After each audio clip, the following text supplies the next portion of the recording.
Thank you for downloading The Public Philosopher. This programme, presented by Michael Sandel, was first recorded in Jaipur in January 2013. It contains references to sexual violence.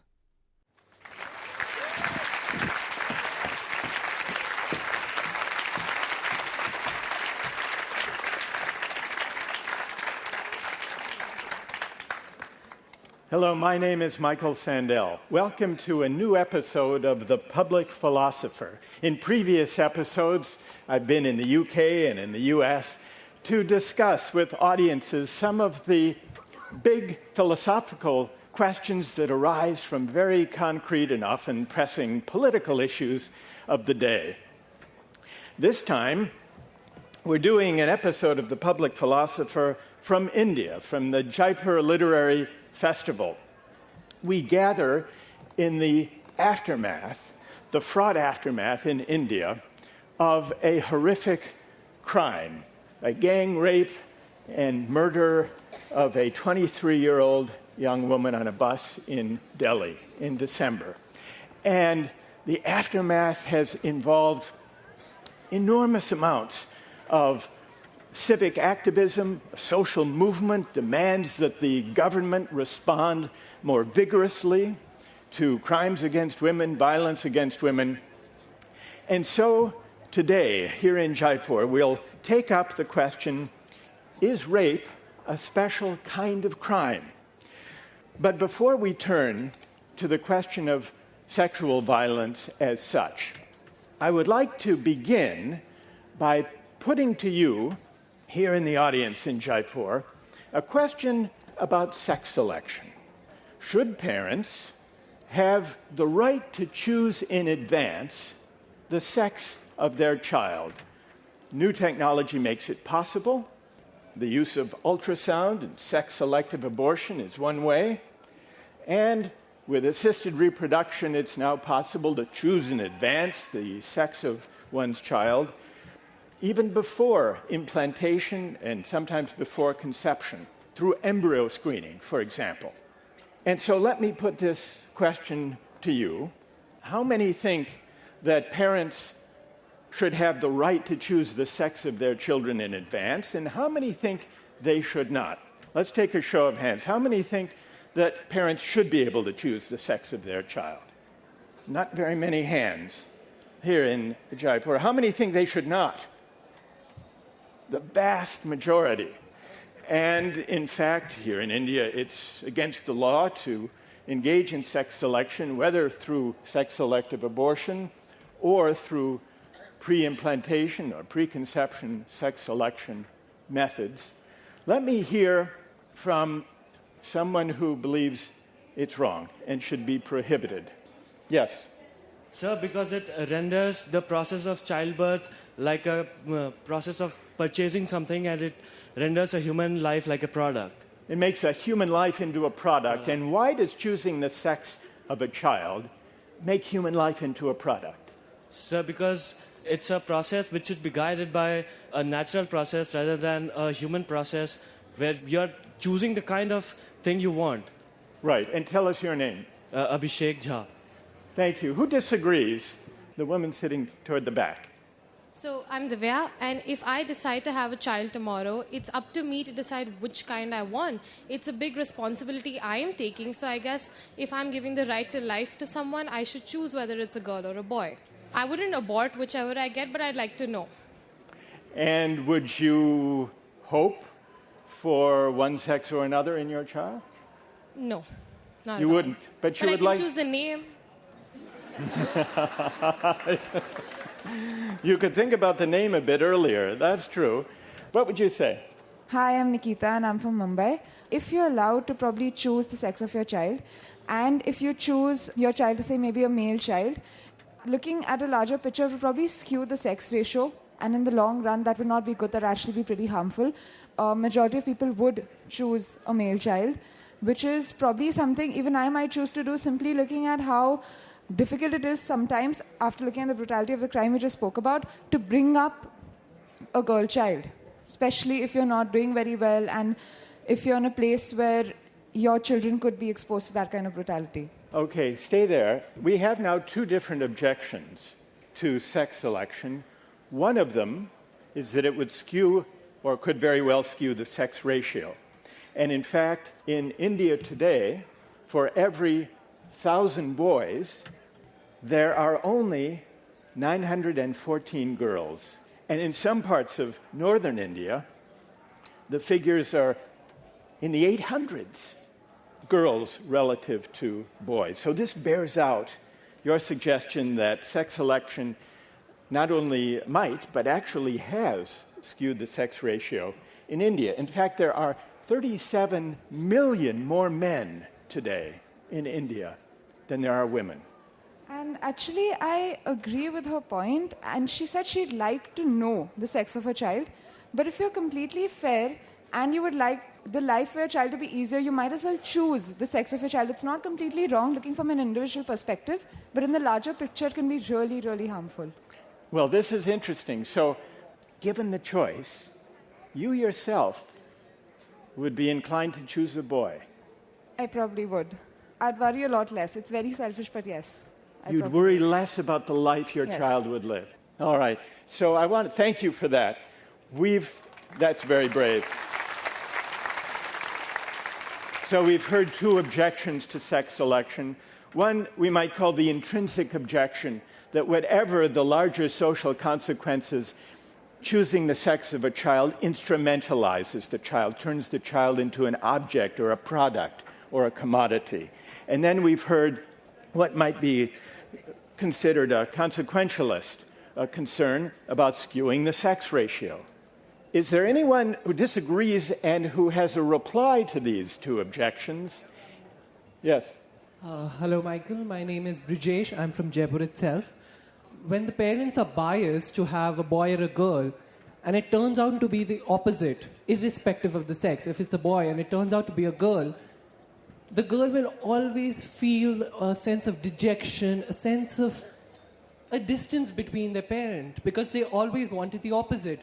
So rather than suffering through this emotional distance, I would think it's more important that she or he is not born. So parents who are disappointed may be in a certain tension. Strictly in the Indian scenario, because people tend to be more likable to conceive a male child. And when they have girls, there's always this sense that I wish I had a boy. The girl can always feel it. So it is an injustice to the girl to make her feel that way. And do you think in that case, if parents could choose the sex of their children, those who did choose girls would treat them better and love them more? I believe so. What do other people think? Who has a reply? Yeah, my name is Sangeeta, and I'm a journalist from Bombay. And it's a very valid point, because I'm the second daughter in my family, and my mother apparently turned her face away when they put me on her lap. And I didn't know that I'm carrying this sort of background, emotional history in my system till I met a kinesiologist. And he talked to my body the way the kinesiologist does, through touch. And he said, you have actually stored that memory in your unconscious. Thank you for that. I want to thank everyone who's offered a view about whether sex selection should be legally permitted. I want to connect this discussion of sex selection with the question of violence against women. How many people think, just by a show of hands, that there is some connection between the growing, and it has been growing in recent decades, practice of sex selection in India and crimes against women, violence against women? Do you think there is a connection? Raise your hand if you do think there is a connection. And how many think there is not? The majority seem to believe there is some connection between the growing incidence of sex selection, the skewing of the sex ratio, and violence against women. Let's turn directly to the question of rape as a crime. Do you think that rape is worse than other forms of violent assault? How many say yes? And how many say no? The majority say that rape is worse. Who can articulate, those of you who think it's worse, why is it? Who can articulate this? Yes. My name is Malaika. I'm from Delhi. And I've actually, read about how certain rape victims have actually said it would have been better if you'd killed me after doing this because they have to live with the stigma. I'm not saying all rape victims feel this way, but it is a violent assault, not only physically, but mentally. And unfortunately, it assaults the family of the victim as well. The repercussions of that are much worse than just being dead. I'm sorry. And explain how it affects the family. Well, here we have this culture of bringing into the spotlight the rape victim instead of the rapist. Well, we don't have a culture of boys being taught not to rape rather than telling girls to protect themselves. So it's the family that feels like, oh my God, our child, she's gone through this incident. What will she do with her life now? Her life is ruined. There are a lot of rape victims who've actually turned this around and actually made something of their life without making their rape the central focus of it. And is that why you think that rape is worse than other forms of violent assault? Yes. Would you change those family attitudes? I would like to. Thank you. Who disagrees? Who does not think that rape is worse than other forms of violent assault? Yes, sitting in the middle. Hi, I'm Sucheta, and I'm from Bombay. And I think both rape and the selection of male children are both the manifestation of the fact that we are a sexually repressed society. That's what makes women think that if I lose my virginity, I've lost my life. Rubbish. If I lose my hand, I've lost my livelihood. Nobody looks at it as seriously. Why not? If I am the only daughter of my parents and I'm expected to look after them in their old age, I need to have my hands to look after them. I don't need my virginity. I wouldn't place that. I wouldn't play to the male requirement for virginity. Do you think that the best way of overcoming the inequality of women is to assert a parallel between rape and non-sexual violent assault? Absolutely. By giving rape that kind of importance, you're denying yourself an identity.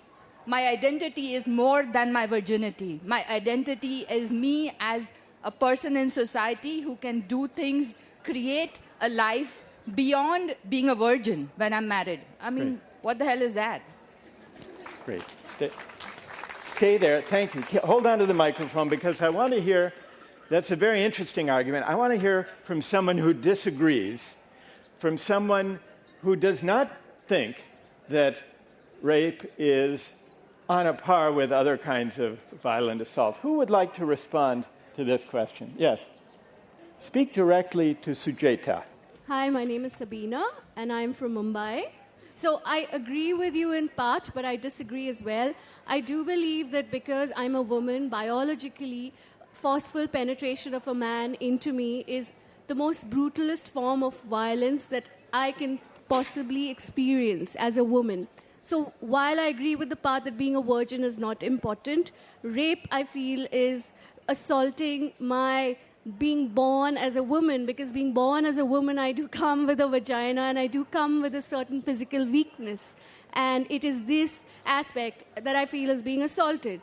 I would put rape on par with a very, very brutal, violent attack against your very being, even beyond the physical. Only a woman can experience that. Unfortunately, you can't penetrate a man.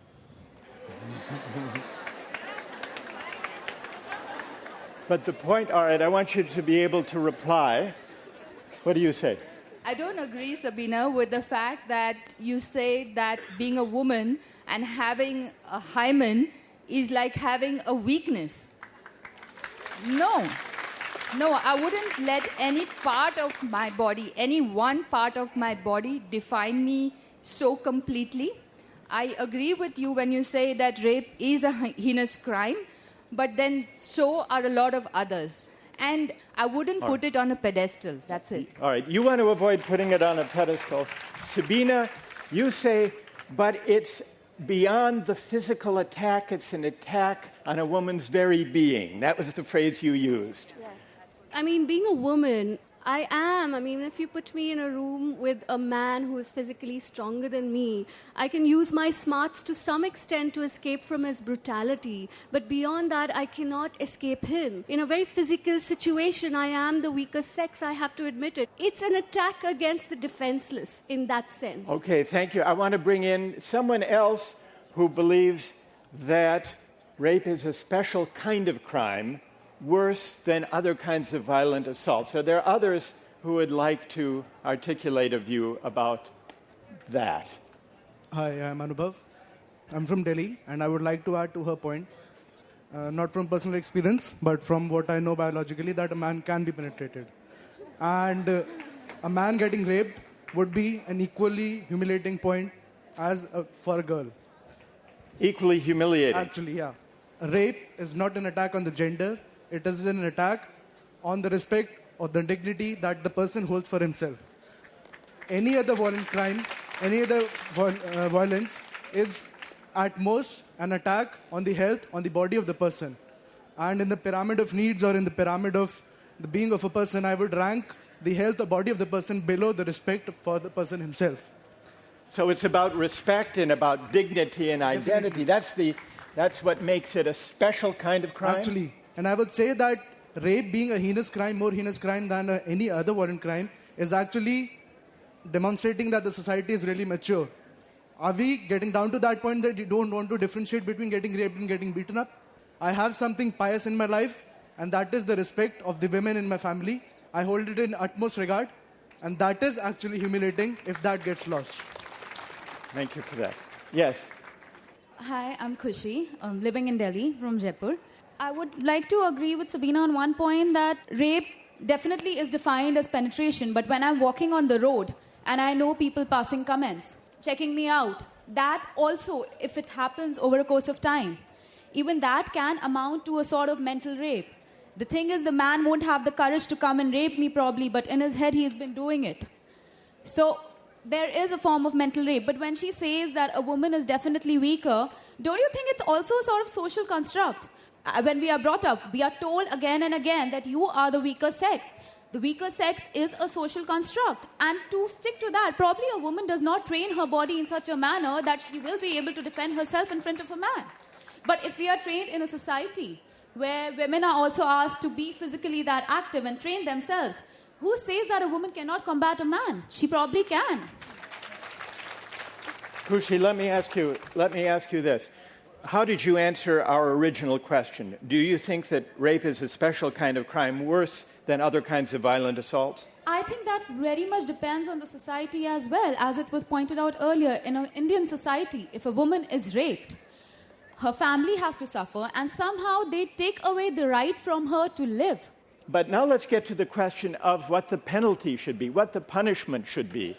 Do you think that rape should be punished more severely than other forms of violent, even brutal, physical, but non-sexual, physical assault? Subhajit, why don't you address that? What do you say as far as the punishment? I'd like to take a slightly larger view of this, starting with the rape in Delhi. Delhi has always been a bad place for women. Given a choice, I would never move from Bombay to Delhi. The reason being, Delhi is known for its attitude to women. So when this particular incident happened, I think what got most people charged was not the fact that the woman was raped, but that she was so brutally assaulted, she died. However, as an aftermath of that rape, people started with everything from lynch those guys, hang them, etc. I think that was an immediate reaction to one particular incident. And I don't think any of that will solve the problem of rape or the problem of our attitude to women in India. All right, but I want to get back to the question of punishment. We've been discussing the moral status of rape vis-a-vis other forms of violent physical attack. And people disagree about whether they are parallel or whether they're different. But let's take by a show of hands a poll on the question of whether rape should be punished more severely than other forms of violent physical attack. How many say yes? Quite a few. How many say no? Quite a few, a large minority. Those of you who think that the punishment should not be more severe, why should it be more severe? Yeah, hi, my name is Kaushik. I'm from Bombay, work as a journalist there. From whatever I heard, it sounded like there is this element of subjugation that I compare to other acts within Indian society like abusive slavery. A life is brought to a lower level than another life. So the demeaning element is what makes it especially heinous. And that somebody else's life is dependent on what you do to it, and that person doesn't have as free a reign in how their life will pan out. So here is an emphasis on the demeaning, dominating character of the act. Yes, standing up. Hi, thanks. My name is Amar, and I'm from Delhi. To my mind, rape is the most heinous of all crimes. The most heinous of all crimes? To my mind, it is... More so even than murder? It's more so heinous than all crimes. Yeah, okay. Rape is more severe because it is attacking the entire essence of what a woman is, I believe. So, it is the most heinous that it could be. The problem with Indian society is that we've never treated this act with as much seriousness as it should have been treated. A murder generally has a purpose. A murder could be done as an act of revenge. Mostly, it would be done as an act of revenge. Probably if somebody's being robbed and he's saving himself and he gets murdered. But the thing is, the rape is done... I want to stop you there. Sure. This is a powerful... It's good. It's a powerful argument that rape, because it attacks the essence, the being, the essential identity of the woman, it's a crime even more heinous than an instrumental murder. Sure. Not with a targeted victim, but that may be for the purpose of, in the course of a robbery or something like that. True, yes. All right. Who disagrees with Amar? I'm Trisha from Bombay. First of all, I'm against it because I think if you have a law that gives it a special status, I think the law is then sanctioning this special status of rape. If the law treats rape on par with other crimes, then automatically society will tend to look at it. I think that's a step that the government can take towards changing the attitudes of society. Also, another point, everyone's been talking about essence of women and piousness. And the thing is, when someone looks at me and says that you are a woman and let me protect you, you are special. As a woman, I don't need that. When you give me the idea of caring, you're making me a child. I'm not a child. I don't need to be taken care of. I disagree with the gentleman there from Delhi. The fact that we give rape a special status shows that a society is more mature.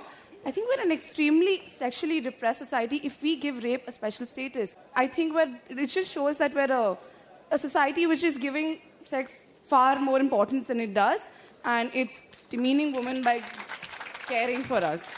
So we have really here emerging two different ideas about what it means to respect the equality of women.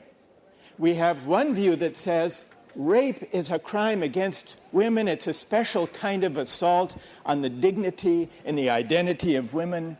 It's a special kind of humiliation and assertion of dominance.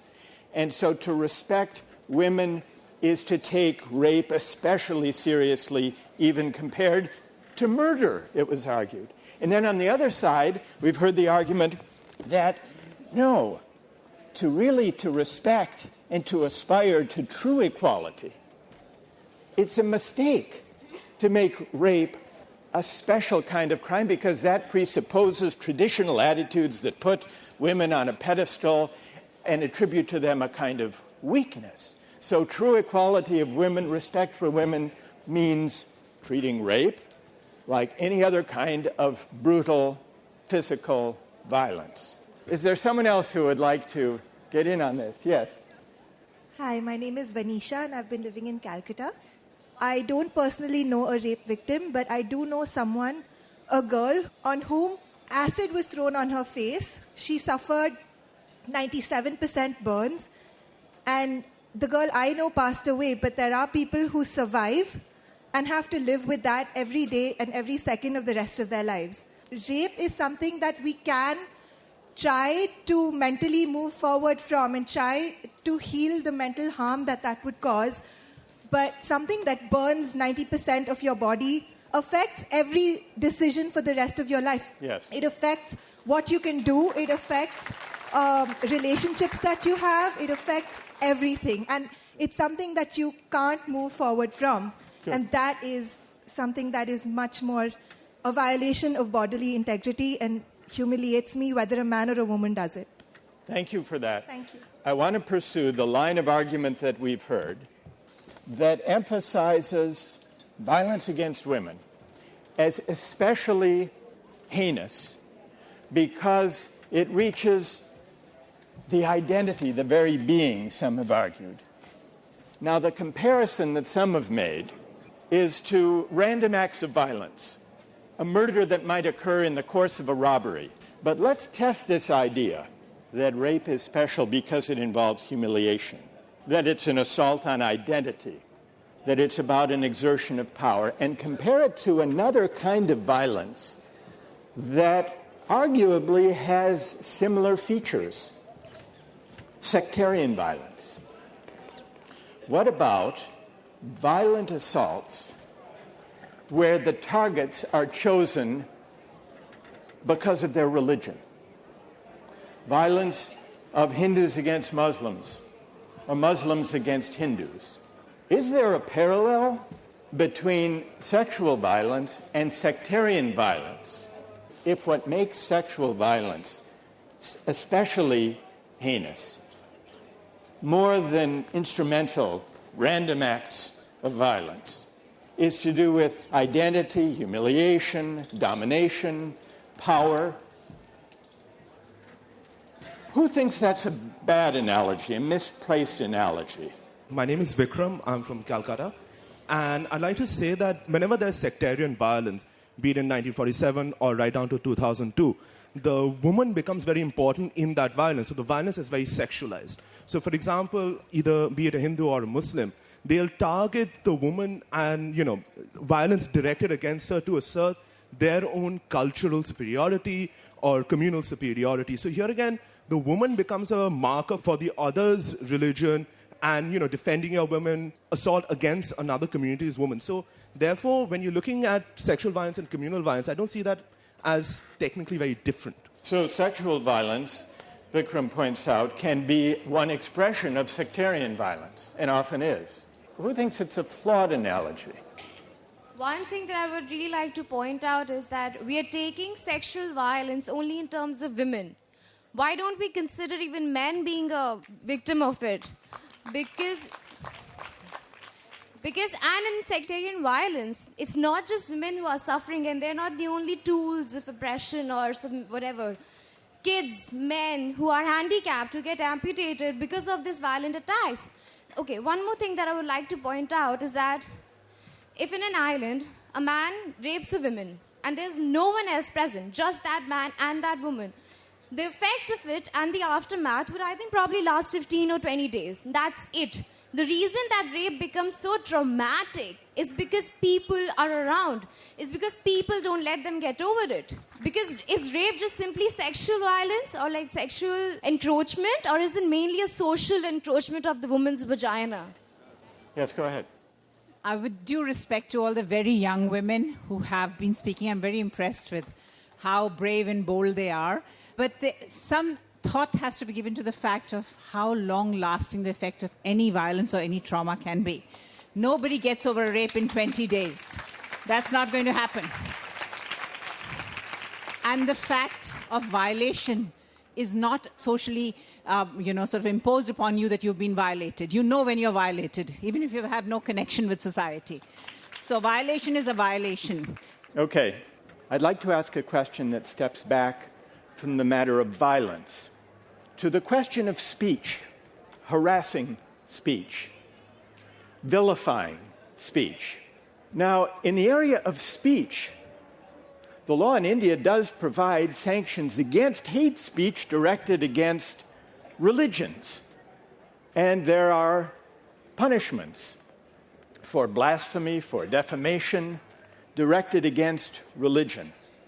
should there be penalties similar to the ones against blasphemy to verbal, non-physical, verbal forms of sexual harassment? How many say yes? And how many say no? The majority here in Jaipur say yes. A handful of people say no. Who says yes? Tell us why. Hi, I'm Sakshi and I'm from Ahmedabad. Definitely, there should be punishment for verbal abuse, assault, and any sort of verbal attack on a woman. Because again, it comes to her point of leveling the playing field. Unless you put a punishment and tell the society that this is wrong, it won't stop.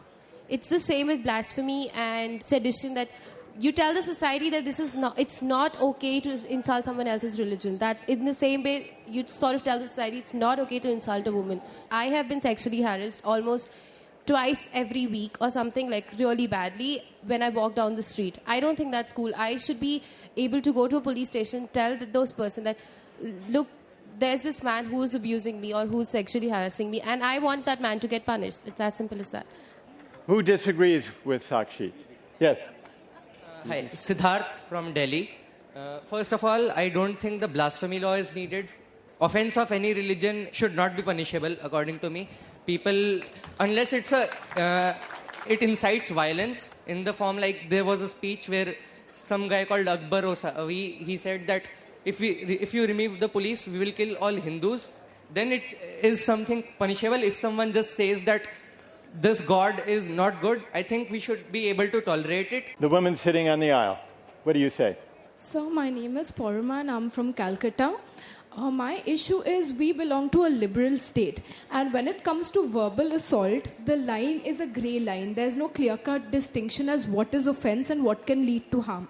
So to protect the liberal state, we need to allow freedom of speech. However, as a woman, I have experienced verbal assault and I know how degrading and demeaning that can be, but that cannot be dealt with punishment. That is a more deep-rooted social issue that has to be dealt with in a larger social and educational context.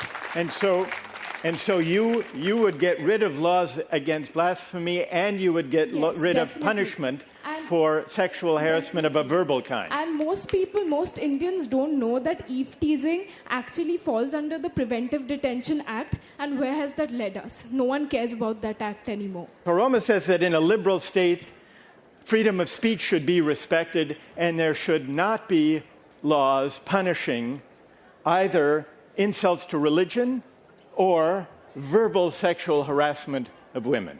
Okay, thank you for that, and thank you all for the contributions you've made to this discussion.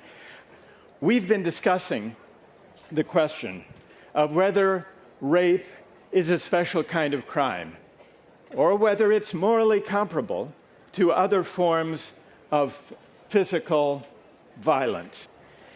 And we discussed finally at the end the question of speech, hate speech. Should there be laws at all in a liberal society restricting speech that injures, speech that offends, speech that asserts domination, whether in the case of religion or in the case of gender, sexual harassment of a verbal kind?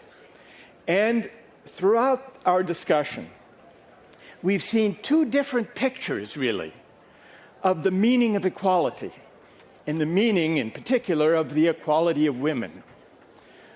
On one picture, what it means to respect women is to break down cultural attitudes of a traditional kind that put women on a pedestal, that regard women as weak and to be protected. And many argue that the only way of breaking down those traditional attitudes is to assert morally and legally an equality of treatment toward rape on the one hand and violent physical assault in general on the other. And we had a parallel discussion with regard to speech. What does it mean to single out verbal sexual harassment for punishment, some people argued. What it means is that women are considered in need of special protection.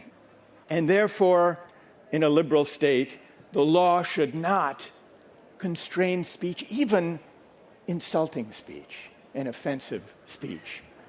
And then we've had another picture of what it means to respect the equality of women.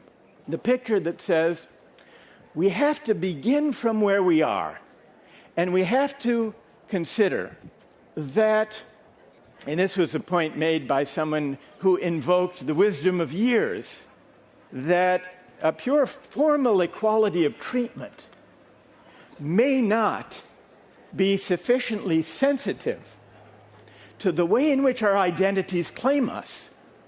And on this picture, what it means to work toward an equal society and a pluralist society is to acknowledge the sense in which the identity of women as women matters and demands respect. Not the respect of the pedestal, but the respect of the dignity of the human person that is somehow bound up with who in particular we are. And we saw a similar disagreement in the discussion of speech.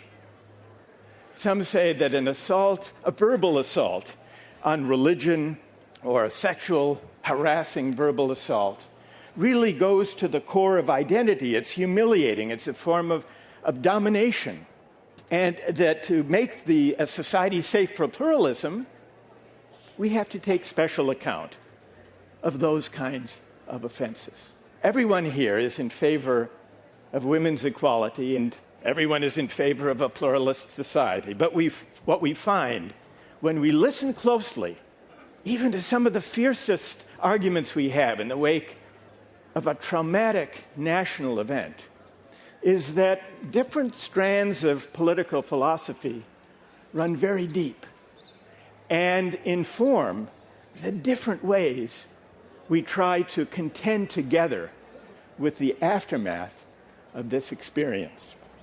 I would simply conclude by saying that the debate we've had today, the social movement, the civic activism that we've seen in the streets across India, suggests that this horrific event might be the occasion for a kind of public discourse and civic activism that reaches very far and may have the redeeming effect of making democracy more morally robust and engaged.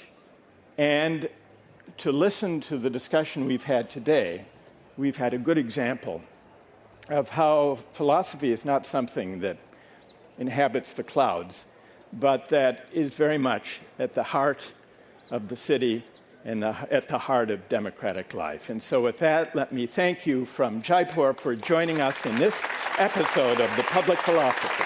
Thank you.